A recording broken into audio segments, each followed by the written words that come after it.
Hi, what do you say we do a little end of the year book tag? These are some tags that I found on a couple different people's YouTubes. I've grabbed them from YouTube, I've grabbed them from Pinterest. I'm gonna go with the ones that I thought I could do and answer the best. Some people have like 30 questions, some people have like 7 questions. I think there are I think this is a good mix in between. I think there's like maybe 10 to 15 on here.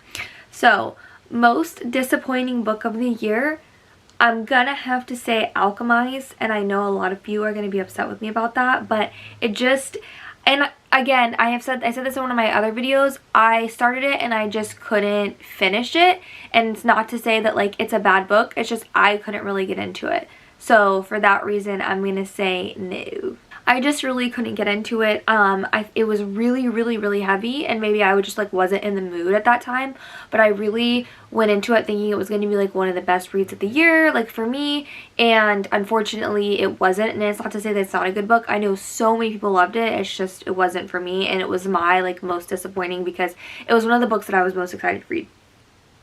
Your favorite book couples of the year. Are you guys gonna kill me if I say Hugh and Liz? Sorry. Their chemistry is insane, always been insane, always off the charts, but what we got to see in Releasing 10, the build-up of their friendship, how far their relationship spans, how much he was there for her, how much she really loved him and depended on him, and you know, so much like to her own detriment. I really loved that, and I'm really excited to see what's gonna happen next with them. Did their story absolutely break me? 100%. It had me like sobbing, crying. But for me, those are always the books that like stick with me and are my favorites. I really love rom-coms too, but something about like an angsty, like trauma bonded book is gonna make me come back. Rom-trom is gonna be my favorite romance of all. I love a book that's gonna make me feel everything, and those are just the books that like I think back and I remember exactly how it feels. I can feel it in my body, and I love the way Chloe writes. I think she makes you feel everything with her writing. She makes you feel like you are that person, and so that's gonna be it for me. Your favorite main characters of the year. It's gonna have to be Serena and Cohen. I really loved Serena and Cohen. I loved their back and forth and their banter, and how he was just like such a grump, but like not for her. And the way it was done was like, he's still, I hate when they take a grumpy character, right, and he's a grump, and like he hates everybody, and then he's soft for her, and then he starts being soft for everybody, and you're like, what did you do to my little grumpy cat? Like, I want him to remain a grumpy cat, even though he's a shifter, but he still remains that, like he's still that person to his core. He just also loves her and like treats her well, but like in his own way, you know what I mean? Like he doesn't all of a sudden turn soft and then he just kind of turns into like often like follow around like a puppy dog. Like he is still like this like man, but he also loves her, and he also like treats her right and with respect, and like does, and not what we all want. And like I love a man who like hates everybody but her, because that's how my man is. He's very like black cat, and she was just, the way in which she was just so oblivious for so many things, and she was so funny. Their chemistry and back and forth had me cracking up. So they were my favorite like main characters, and I probably could have picked from 2 different books, or I probably could have picked main characters from different books, but I loved them. Like they stuck out to me as main characters on their own, not just in their relationship, if that makes sense. New favorite author you discovered this year. Danny Francis, and we still do not know who this person is, and I loved their writing, sucked me in from the beginning. I was really excited to read it because I was always a big fan of Divergent. 4 is just gonna have my heart forever, and I always said that I wanted another series like that. Like, here's my thing, right? People are always like, oh, this is giving too much this is giving too much this. I actively am going to search for things that are giving me the same feelings and the same vibes as other books. So I don't really care too much. Like, obviously, if you're copying, pasting, and that's how it is, I don't want to read it. But if you're like inspired by, or it's giving like a similar plot line, I want to read that, because I am constantly searching for those books, and I've never really been able to find a book that gave me like the same vibes as Divergent as this series. It's completely like on its own. It has its own complete thing, and there's like magic in this, which I really like, and I like that she took like kind of the Divergent and this like political thing and mixed it with like this magical thing. And it's like, if you haven't heard of it, I'll just explain it really quickly because it was like one of my top reads of this year. Basically, non-magic people run the society, and if you have magic, you are deemed like you are deemed other, and you are deemed basically unsafe, and they're coming after you. So this girl, we starts off in her POV, and she has magic, and she has like a really high power magic, but nobody knows except for her uncle, who's been like training her and trying to keep her safe. And she can talk to other magic people, like they can communicate, and she can communicate, and she's always been able to communicate with this one guy through her head. And they talk all the time, and it turns out he is somebody she would never expect. I don't want to ruin it for you, but okay, I'm gonna tell you something, okay? This is like a very underrated trope. I love when they can communicate telepathically, and I also love when there's like telepathical schmexy time going on, if you know what I mean. That doesn't happen a lot in the books that I read. A lot of times like they're talking telepathically, but that doesn't happen. But it does happen in this one book called The Savage Lands, and ever since I read that, I was like, I want to read it again. Very underrated, underwritten trope, and it happened in that, and I was like, oh my god, I need this to happen again. And I really thought we were gonna get that. We did it. And I'm hoping next time we're gonna get it. And we did leave up on the biggest cliffhanger. And I honestly kind of want to go back and reread it because I don't remember a lot of what happened. But I just remember being like, this is gonna be a top read for me. And it was. I recommended it to a ton of people. It was recommended by me. I recommended it to you. I thought it was really good. There was a lot of people who were hating on it. I don't really care. I thought it was amazing. What is the happiest book you read this year? Problematic Summer by Ali Hazelwood. I said earlier, I really love like a rom-com, and I think that one, although it did have a tiny bit of angst, but if you know me, I always err on the side of angst. There was like a tiny little bit of angst in there. He's a little too old for her. He's brother's best friend, connected in this whole friend group, but it was really fun and happy, and I really loved it. Everybody acted like this age gap was criminal. I have read some age gaps that are way worse than that book. So for me, I was like, this is tame. What are we talking about? If you don't read forbidden or taboo books, then you're gonna be, then maybe like that was a lot for you. But for me, I was like, these people are both of age and like very much of age. I just don't mean like the age gap was like, the age gap was not age gapping. Okay, it could be a lot worse. So I think everybody took that and ran with it. And that was another thing this year. People were like, spicy, spicy, spicy. I love Ali Hazelwood. Love her books. I don't think that her books are necessarily like super, super, super spicy. Like on a scale of spice, they don't like hit. She does more like tension and like, there's another word I'm looking for, but I can't find it. But like there's more something, but it's not really spice. Not that it's not good, because I love tension. I think she does tension really well, and like slow burn and like a build up, or like maybe it's like a medium burn. But I don't think it was necessarily like super spicy. What was the saddest book you read this year? That's a very good question, because I do read a lot of sad books, okay? And normally it's always going to be like a romance one that like was sad and made me cry. But I'm going to tell you, Sunrise on the Reaping made me sob. It made me absolutely sob. I was listening to it on Audible, and I was also reading it. So I was doing like a dual, and I don't know if it was like doing both of them like here and there, but I finished it so fast, and I just remember crying. And it's also like very nostalgic for me, because I read it obviously when I was younger in high school. And so like coming back to these characters and then like going back in time, and the way they were all connected already had me like ready to cry. And when that line dropped, when Haymitch was like, no thanks, I'm not a drinker, immediate tears. I was like, what do you mean? What do you mean? Like crying. And then at the very end, I'm not gonna spoil it for anybody who hasn't read it, but girl, sobbing. Absolutely sobbing. Book adaptation of the year, or best book to movie adaptation of the year. I'm gonna say Regretting You. Listen, there has been a lot of talk of Colleen Hoover, a lot of talk about Regretting You and how it was terrible and blah blah blah. I loved it. I thought it was so well done. There's always going to be parts of a story that aren't included in the movie, right? Like there's always going to be. this one, I thought that they did a very good job. I loved it. I laughed. I cried. Obviously I love Dave Franco, so that was a 10 out of 10 banger for me. And McKenna Grace, I thought she did a fantastic job. I thought it was very good, and I just want more book to movie adaptations, like book to show adaptations. I also said this in another video. I think that we could do so much more. There was such a big gap that where they weren't making good romance movies or like rom-coms anymore.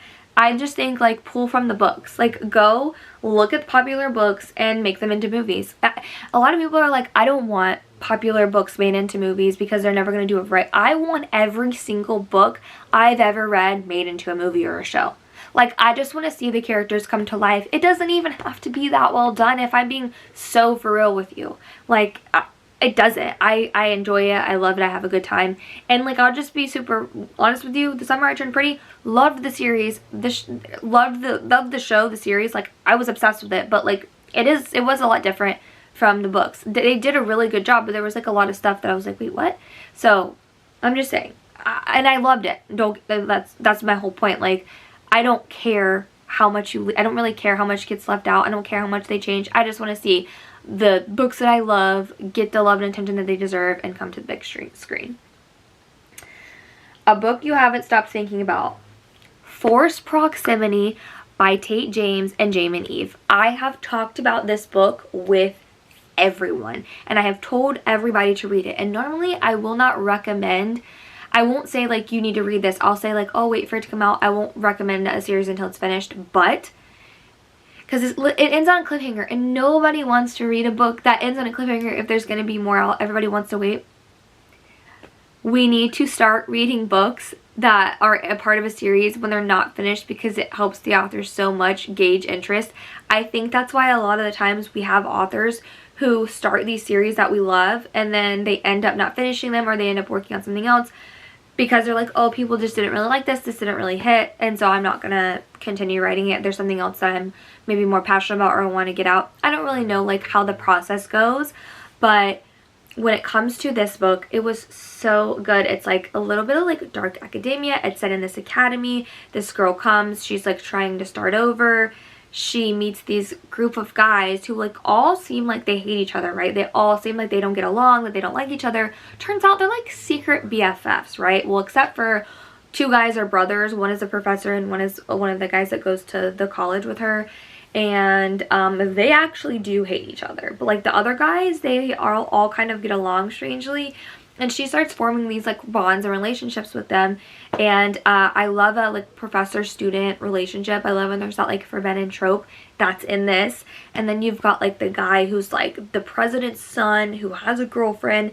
And like I don't even remember if they kissed in this, or like, I can't tell you exactly, but like they have chemistry, and then her and this other guy have chemistry. Then you find out that this guy, oh, I shouldn't spoil it. You found out something about this guy that makes you go, what the hell, what the fuck is going on? And the way it ended in the biggest cliffhanger, I was like, oh my god, I need the next book like air. I was swiping. I'm like, oh, there's not another book. I'm like, literally, like, what am I gonna do, because I need it right now. And I just finished another book where the same thing happened to me. So I keep doing this to myself where I'm like, oh, I haven't seen this on my Kindle, because I scroll Kindle like it's, I scroll KU like it's Netflix. Okay, I'm finding my next read. I was like, oh, I haven't seen this one. This one's new. Yeah, it's new. It's only been out for like a month, and there's no other books. I'll tell you what it is. I'll put it down in the comments. Yeah, it was so good. But like, if you're somebody who wants to wait, I'm very sorry to tell you this, but some of the best books are the ones that like you just find and you just have to wait until the rest of the series continues to get written. What is the most frustrating book you read this year? Definitely Releasing 10. I think if you read Releasing 10, you're a fan of the Boys of Diamond series, you can understand why it's the most frustrating. It's the most frustrating because we don't... Here's what I love about Boys of Diamond. These characters feel so real, and they're also teenagers, so they're making mistakes. That's one of the things that I love about young adult, new adult, is they're young, and so they're making mistakes. I think so many people expect people in these series to be perfect, and they analyze them to death, and it kind of takes the fun away of like it's fiction. That's why when I see people do all these think pieces about like One Tree Hill and how they hate this character and hate this character, I'm like, I think we can just agree that like these people and characters make mistakes, and that's what we love about the show. I don't want to read something that's boring, and like I want to read something that's like got angst, got depth. Maybe they're cheating on each other. Maybe something happened. Maybe the friends didn't treat each other right. Like, because that's real life. That's things that happen in real life. And also it's very dramatic and it makes for an interesting read. But also frustrating because I want to see Mark Allen. He needs to go. I want to kill him myself. So that was probably the most frustrating part about that. I was like, can we please kill him? Not without cause. I have cause. It's because I hate him. A book you thought you'd love but you didn't. I think it's gonna have to be Alchemized. But I hate to say that because I didn't fully finish it. So I guess like I thought I was gonna love reading it and I didn't. And I kind of touched on that in the beginning. And I'm gonna try it again in 2026 and maybe at a different point. I'm such a mood reader. That it's kind of, sometimes I feel like it's unfair. I don't rate books that I don't finish. So I'm not going to give it a rating. I'm not going to tell you. It's just for me, I thought I was going to love it and I didn't. So, book you read this year that you would reread. It's going to be Deep End by Ali Hazelwood. I would love to reread that again. I really love those two characters. And it had angst in it. Like it had angst in it, you know, with the ex-girlfriend. I hated her. Oh, I wanted to fight her so bad. But I love other woman drama. So I know people hate that. They're like, I hate surprise pregnancies. I hate other woman drama. I'm like, I love it. And cheating. I'm sorry. I love mess and drama. Okay. I can't say that enough. I just need a t-shirt that says I love the mess and I love the angst because it's like just the truth. And I loved those two characters. I loved the way that they interacted. I loved how they went from like acquaintances with benefits to like more and more and more and more. And I love when like it's a he falls first and he's like, duh, I'm like in love with you, and the girl's like, wait, what do you mean? I didn't know that. And it's like, duh, can't you see? Book you wish you got to this year. Red Rising. I started it and I loved it, but I'm such a mood reader and I don't typically read fantasy. I read romantasy. And I'm trying, guys, I'm trying to broaden my horizon. I'm trying to read more fantasy. I'm trying to read more fiction. I'm trying to read more nonfiction. I'm trying to read more mystery. I'm like trying to broaden my scope. But I just love a love story. At the end of the day, I just love love. And if I'm not into it, I'm not into it. I guess that's another one that I thought I would like really love. But see, that's the thing, I really did love it and I was getting really into it. There were just other books that I wanted to read more. So yeah, that's going to be one I hope I get to next year. And the last question, what will you be prioritizing in your 2026 reading year? I am going to be reading more mysteries. I'm going to be reading more mysteries and more fantasy. And so my goal is 10. Out of the however many books I plan to read in 2026, I want to read 5 fantasies, like high fantasy or just fantasy, with like either no romance or minimal romance, and 5 like mysteries or suspense novels. So 5 and 5. So that's my goal. I feel like that's a good goal. I don't feel like that's too much. I read so much romance that I feel like I can mix that in and it will feel fun. I did read a really fun Christmas one that I had talked about in one of my other videos that I listened to on Audible that was really good, and there was like no romance in it at all, but it was really interesting. Like that's the thing, is you really have to capture my attention. You have to do it in the first couple. I will give you the first couple of chapters. I'll give you like 3 chapters, and if I'm bored, if I'm like thinking about another book, if I'm thinking about like, oh, I would really like to read something with this genre in it, then that's what I want. And I also am gonna be, and I also want to find, I don't know if I'm gonna be able to find this. I'm gonna have this video up so that I can come back and say I found it, or maybe I didn't find it. But I really want to find another trope with the brother's best friend, but the brother is dead. And I know that sounds like a little like, okay, Marcel, why? But it's because I really liked the Broken and Screwed series by Tijin, and that there was something about like, there's something, okay, I've talked about this before, I love a brother's best friend, but I love it where like the brother actually hates it and he's mad and he does not want them to be together. And I hate so much when you get 20 chapters in or 10 chapters in, the brother's like cool with it. You've taken away the entire point of it. Is it ridiculous? Would I let my brother tell me who I could and couldn't date? Absolutely not. But in fiction, I love it. Anything that causes drama and mess between the two characters, or like miscommunication, or there's something in the way of the characters that's like outside, like where they have a really good relationship but they can't be with each other because of blank blank blank blank blank. I want that. I want a roadblock in the way, and a brother is always a good roadblock. But when the brother is dead and like the best friend has made a promise to him, are you kidding me? That just creates a whole other barrier and a whole other like, I promised your brother. No, I don't care that he's not here. I don't care that you think he'd want me to be happy.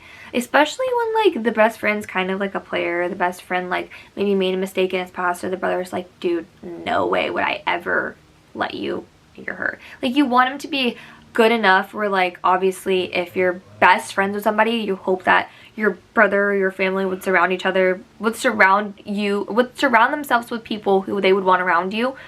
But maybe they like used to hang out with girls together and like hook up with girls together, or like he's seen his ways, you know? And so that's gonna be my goal, is to find another book like that. It's been really hard. I only found one other book like that, but it was a why choose. And so like she had other, like she had other guys that she could lean on aside from him.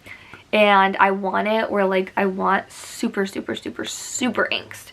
Please, authors, this is a cry from me. Write more angst, more hurt, more heartache. I don't care. Rom-trom. Write more rom-trom, but give me a happy ending. You can do anything you want to the main characters, in my opinion. Give them a happy ending.